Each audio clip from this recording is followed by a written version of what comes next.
All, welcome back my YouTube channel. അപ്പോൾ ഇന്ന് ഞങ്ങളുടെ കല്യാണം കഴിഞ്ഞിട്ട് 6ാമത്തെ ദിവസമാണ്. അപ്പോൾ ഇന്ന് കുറച്ച് അധികം കാര്യങ്ങൾക്കായിട്ട് രാവിലെ മുതൽ പുറത്തായിരുന്നു. അപ്പോൾ രാവിലത്തെ കുറച്ച് ടാസ്കൊക്കെ ആദ്യം തന്നെ തീർത്തിട്ട് ഒരു ഉച്ചയായപ്പോഴത്തേക്കും വീട്ടിൽ കയറി. വീട്ടിൽ നിന്ന് നോൺ വെജ് ഐറ്റംസ് എന്ന് പറഞ്ഞാൽ ഇത്രയും ദിവസം ഭയങ്കര മസാല സംഭവങ്ങളും അതുപോലത്തെ ഐറ്റംസൊക്കെ ആയത് കാരണം ഇന്ന് നമ്മുടെ നോർമൽ നാടൻ ഊണായിരുന്നു. ചോറുണ്ടായി, മീൻകറി ഉണ്ടായി, അതുപോലെ തന്നെ പയറുപ്പേരി ഉണ്ടായി, മീൻ പൊരിച്ചതുണ്ടായി. അങ്ങനെ കുറച്ച് ആ ഒരു രീതിക്കുള്ള കുറച്ച് ഐറ്റംസ് ആയിരുന്നു ഇന്നുണ്ടായത്. എനിക്ക് ഈ പറയണ മീൻകറീനോടൊന്നും ഒരു താല്പര്യമില്ല, പക്ഷേ എൻ്റെ ഹസ്ബൻഡിന് മീൻകറിയൊക്കെ ഭയങ്കര ഇഷ്ടമാണ്. അതുകൊണ്ടാണ് ഇന്ന് സ്പെഷ്യലായിട്ട് അത് വെച്ചത് തന്നെ. അപ്പോൾ അതൊക്കെയായിരുന്നു ഇന്ന് എന്താ പറയുക ഉച്ചക്കാലത്തേക്ക് സ്പെഷ്യൽ.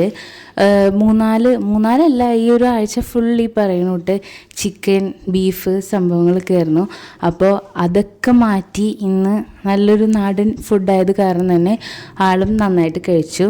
പക്ഷേ എനിക്ക് ഇതിനോടൊന്നും അത്ര വലിയ തൃപ്തിയില്ല. എനിക്ക് ചിക്കൻ ഉണ്ടെങ്കിലേ എനിക്ക് ആ ഒരു സാറ്റിസ്ഫാക്ഷൻ കിട്ടുള്ളൂ. അപ്പോൾ ആൾ കഴിച്ചു. അപ്പോൾ ഇതാണ് എൻ്റെ വർഷങ്ങളായിട്ടൊരു 5-6 വർഷമായിട്ട് ഈ ഒരു പ്ലേറ്റ് തന്നെയാണ് ഞാൻ യൂസ് ചെയ്തുകൊണ്ടിരിക്കുന്നത്. അപ്പോൾ അങ്ങനെ ഉച്ചക്ക് കുറച്ച് അധികം നേരം ഇരുന്നിട്ടാണ് ഫുഡ് കഴിച്ച് കഴിഞ്ഞത്. കാരണം ഒരുപാട് വിഭവങ്ങളുണ്ടായി, അതുപോലെ തന്നെ നല്ലോണം ഫുഡ് കഴിക്കുകയും ചെയ്തിട്ടുണ്ട്. അപ്പോൾ ഈ ഒരു 3-4 ദിവസമായിട്ട് ഈ ഒരു പരിപാടി തന്നെയാണ്, ഫുഡ് കഴിക്കുക. അതുകൊണ്ട് തന്നെ ഈ പറഞ്ഞിട്ട് ഡയറ്റ് നോക്കാൻ പറ്റില്ല, വർക്കൗട്ട് നോക്കാൻ പറ്റില്ല, അങ്ങനത്തെ കുറച്ച് എന്താ പറയുക സൈഡ് എഫക്ട്സും അതിൽ എനിക്ക് കാണാൻ പറ്റിയിട്ടുണ്ട്. അപ്പോൾ അങ്ങനെ ഉച്ചക്ക് ഒരു 1/2-3 മണിക്കൂറോളം ഫുഡ് കഴിക്കാനായിട്ട് ഞങ്ങളവിടെ ഇരുന്നു. അങ്ങനെ ഫുഡൊക്കെ കഴിച്ച് കഴിഞ്ഞിട്ട് കഴിഞ്ഞ ദിവസം വീട്ടിലുണ്ടാക്കിയ ഫ്രൂട്ട് സാലഡും അതുപോലെ തന്നെ ഐസ്ക്രീമൊക്കെ അവിടെ ഉണ്ടായി. എനിക്ക് ഫ്രൂട്ട് സാലഡിനോട് ഭയങ്കര ഒരു പ്രത്യേക ഇഷ്ടമായിരുന്നു, പക്ഷേ എൻ്റെ ഹസ്ബൻഡിന് ഐസ്ക്രീമാണ് ഇഷ്ടം. അപ്പോൾ ആൾക്ക് ഐസ്ക്രീമും മുകളിൽ നട്ട്സൊക്കെ ഇട്ട് കൊണ്ടു കൊടുത്തു. പിന്നെ ഞാൻ ഈ പറഞ്ഞോട്ട് ഉച്ചക്ക് ഇച്ചിരി അധികം ഒന്നും കഴിച്ചില്ല, ഇച്ചിരിയാണ് കഴിച്ചത്. അപ്പോൾ ഞാൻ ആ ഫ്രൂട്ട് സാലഡും ഐസ്ക്രീമായിട്ടാണ് ഞാൻ കഴിച്ചത്. അപ്പോൾ അതും ഒരു കുറച്ച് നേരം കൊണ്ട് ഇരുന്ന് ഒരു ക്ഷീണമൊക്കെ മാറ്റി അവിടെ ഇരുന്ന് കഴിച്ചു കഴിഞ്ഞിട്ട് ഞങ്ങൾ കുറച്ചധികം നേരം വീട്ടിലിങ്ങനെ വെറുതെ ഇരുന്ന കാരണം പുറത്തേക്ക് ഇറങ്ങി വെറുതെ ചുമ്മാ ഇറങ്ങിയതാണ്. അതും ഒരു 2 മണി 2:30 ആ ഒരു ടൈമാണ്. നല്ല വെയിലുണ്ട്, കാറിലാണെങ്കിൽ നല്ല വെയിലുണ്ട്, നല്ല വേർത്ത് ഇടങ്ങേറായിട്ടാണ് ഇറങ്ങിയത്. അപ്പോൾ അതിൻ്റെ അടുക്കാണ് ഈ ഒരു നൊസ്റ്റാൾജിക് എന്താ പറയുക മിഠായി എന്ന് പറയാൻ പറ്റില്ല, നമ്മുടെ ഇംലി ജെല്ലി എൻ്റെ കയ്യിൽ കിട്ടിയത്.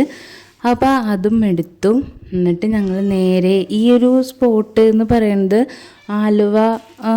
ആലുവ എല്ലാം ഉള്ളവർക്ക് മിക്കവർക്കും അറിയാൻ പറ്റും, നമ്മുടെ മണപ്പുറം ആ ഒരു ഏരിയയാണ്.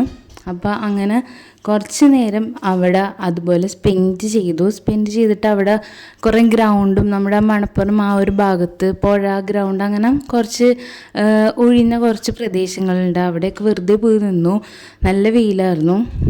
അങ്ങനെ കുറേ നേരം അവിടെ നിന്ന് അവിടെ കുറേ പിള്ളേർ എന്താ പറയുക എന്തോ ഫുട്ബോൾ സംഭവമൊക്കെ കളിക്കുന്നുണ്ടായി. അപ്പോൾ കുറേ നേരം അങ്ങനെ നിന്നു. അങ്ങനെ ഒരു 1/2 മണിക്കൂറോളം അവിടെ കുറച്ച് നേരം നിന്നിട്ട് അവിടെ നിന്ന് നേരെ വീട്ടിലേക്കാണ്, കാരണം വെയിലൊട്ടും സഹിക്കാൻ പറ്റാത്തൊരവസ്ഥയായിരുന്നു. അങ്ങനെ നേരെ വീട്ടിലേക്ക് തിരിക്കാനായിട്ട് തുടങ്ങി. അപ്പോൾ അതൊക്കെയാണ് ഇപ്പോൾ ഈ കാണുന്നതാണ് അവിടുത്തെ ഒരു അന്തരീക്ഷം. കാണുമ്പോൾ തന്നെ അറിയാം എത്രത്തോളം വെയിലുണ്ടത്.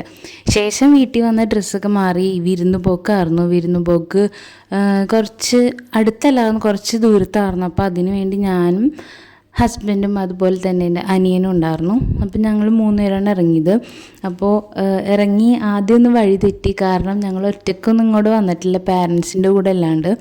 അങ്ങനെ വഴി തെറ്റി പിന്നെ കറങ്ങി തിരിഞ്ഞ് എങ്ങനെയൊക്കെയോ സ്ഥലത്തെത്തിയായിരുന്നു. അപ്പോൾ ഇതൊരു വൈകിട്ട് ഒരു ടൈമാണിത്. അപ്പോൾ അങ്ങനെ വിരുന്ന് പോക്കിൻ്റെ ഒരു ഭാഗമൊക്കെയാണിത്. അപ്പോൾ അതൊക്കെ കഴിഞ്ഞ് നേരെ വീട്ടിലേക്ക് പോയിക്കൊണ്ടിരിക്കുകയാണ്. ഇതിപ്പോൾ ഒരു വൈകിട്ടൊക്കെ ആയി, ഒരു രാത്രിയൊക്കെ ആവാറായിട്ടുണ്ട്. ഇനി വീട്ടിൽ പോയിട്ട് വേണം ബാക്കി നമ്മുടെ അയൽപക്കത്തും അങ്ങനെ കുറച്ച് അടുത്തുള്ള കുറച്ച് വീടുകളുണ്ട്. അപ്പോൾ അവിടെയൊക്കെ ഒന്ന് കയറി ഇറങ്ങി വരണം. അത് കയറുന്ന ഇന്നത്തെ ടാസ്ക്. അങ്ങനെ അതൊക്കെ കഴിഞ്ഞ് വീട്ടിലെത്തി. നേരെ പിന്നെ എന്തായിരുന്നു, വീട്ടിലുണ്ടാക്കിയ പൊറോട്ട, ബീഫ്, അങ്ങനെ കുറച്ച് ഐറ്റംസ് ഉണ്ടായി. അപ്പോൾ അതൊക്കെ ഇച്ചിരി ആയിട്ട് കഴിച്ചിട്ട് ഞാൻ നേരെ ഇങ്ങനെ ഹസ്ബൻഡിൻ്റെ വീട്ടിലേക്ക് പോരുകയാണ്. അങ്ങനെ അവിടെ വന്നു. രാത്രിയായപ്പോൾ അവിടുത്തെ ഒരു കഫേയാണിത്. ഇതൊക്കെ ഞാൻ പരിചയമായി വരുന്നുള്ളൂ. ഇതെൻ്റെ ഹസ്ബൻഡിൻ്റെ ഫ്രണ്ട്സാണ്. ഇവരൊക്കെ എനിക്ക് പണ്ട് മുതലേ അറിയാം കേട്ടോ. അപ്പോൾ ഇതൊക്കെയായിരുന്നു ഇന്നത്തെ കുറച്ച് സ്പെഷ്യൽ കാര്യങ്ങൾ. അപ്പോൾ ഇന്നത്തെ വീഡിയോ ഇഷ്ടമായാൽ ലൈക്ക് ചെയ്യുക, ഷെയർ ചെയ്യുക, സബ്സ്ക്രൈബ് ചെയ്യുക. വീണ്ടും ഒരു വീഡിയോ ആയിട്ട് വരുന്നവരെ എല്ലാവർക്കും ബൈ.